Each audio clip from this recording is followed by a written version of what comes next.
महाराज, जिस व्यक्ति की बीमारियां समाप्त नहीं हो रही हो, लगातार बीमारियां घेरे हुए हैं और बीमारियां चल रही हो, बहुत बीमारियां चल रही, एक बीमारी से निपटे दूसरी लग गई, दूसरी बीमारी से निपटे तीसरी लग गई, तीसरी से निपटे चौथी लग गई। महाराज, वैकुंठ चतुर्दशी के दिन तंत्र विद्या, देव विद्या, अघोर विद्या, रतन विद्या, सारी विद्याओं का स्मरण वैकुंठ चतुर्दशी के दिन अच्छी अच्छी विद्या सब नारायण और शिव का स्मरण करती है। महाराज,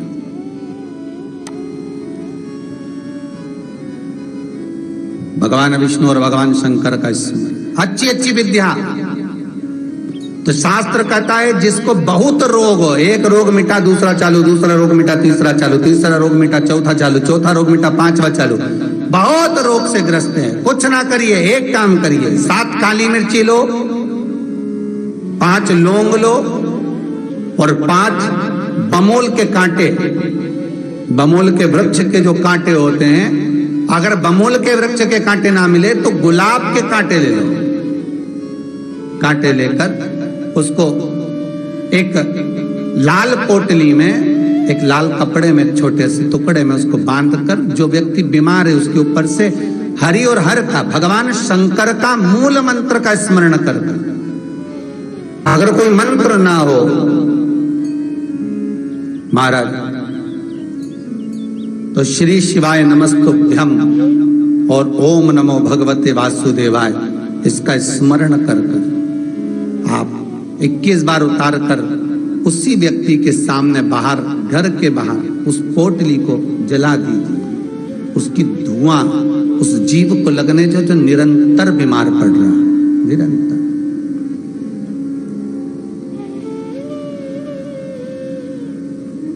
बीमारियां धीरे धीरे छूटने लगेंगी महाराज।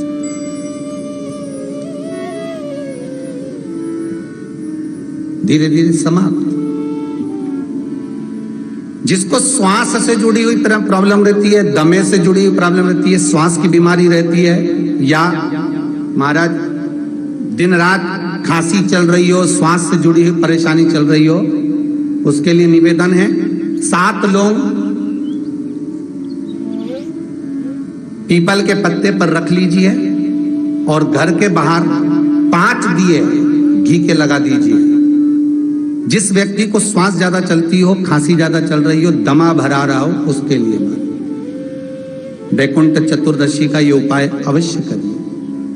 5 लौंग या 7 लौंग या 11 लौंग या 21 लौंग, जितनी आप निरंतर एक एक लौंग कर कर खाना, जितने दिन आप खा सकते हैं, पीपल के पत्ते पर रख दें। और वैकुंठ चतुर्दशी का जो मूल मंत्र है, उस मंत्र को आप लिख लीजिए, उस मंत्र का स्मरण करिएगा। ओम हीम हा, उस पे ई की मात्रा, अम की बिंदी, हीम। ओम हरिणाक्षाय, हरिणाक्षाय नमः शिवाय। एक बार सब हमारे साथ में बोलें, ओम हीम ओम हरिणाक्षाय नमः शिवाय। बस इस मूल मंत्र जो स्कंद पुराण में वैकुंठ चतुर्दशी का मूल मंत्र कहा गया है, इस मंत्र का 21 बार स्मरण कर कर लौंग को उठा लें और उस लौंग को वापिस लेकर आ जाएं। एक एक लौंग कर कर सुबह या शाम में कभी भी खाना प्रारंभ कर दे। धीरे धीरे दमे की बीमारी में, खांसी में, श्वास में आराम मिलना प्रारंभ हो जाता है।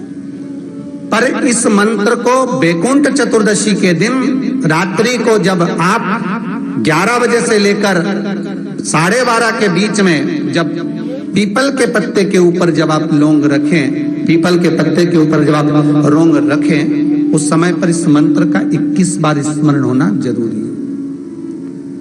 महाराज इस मंत्र को जपें, और यह मंत्र कोई साधारण नहीं है।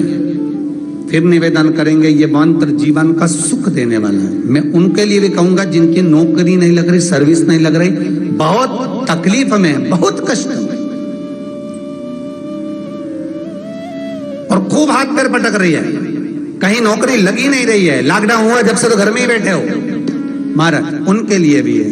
महाराज एक कमलगट्टा हाथ में रखिए, किसी जलाशय के पास में, अगर जलाशय दूर हो, नदी, तालाब, बावड़ी, कुआं ये सब दूर हो तो घर में ही एक तांबे के कलश में पानी भर लीजिए और कलश के पास में एक कमलगट्टा जो हाथ में रखा है उसको जल पात्र के पास में रखकर 7 दिए घी के लगाएं, 1 दिया चौमुखी सरसों के तेल का लगाएं।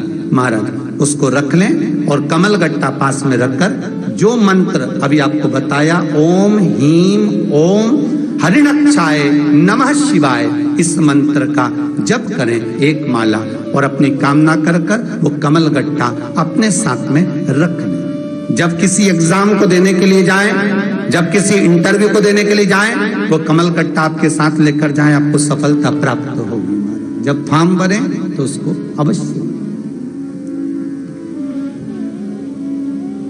सहज नहीं है महाराज वैकुंठ चतुर्दशी।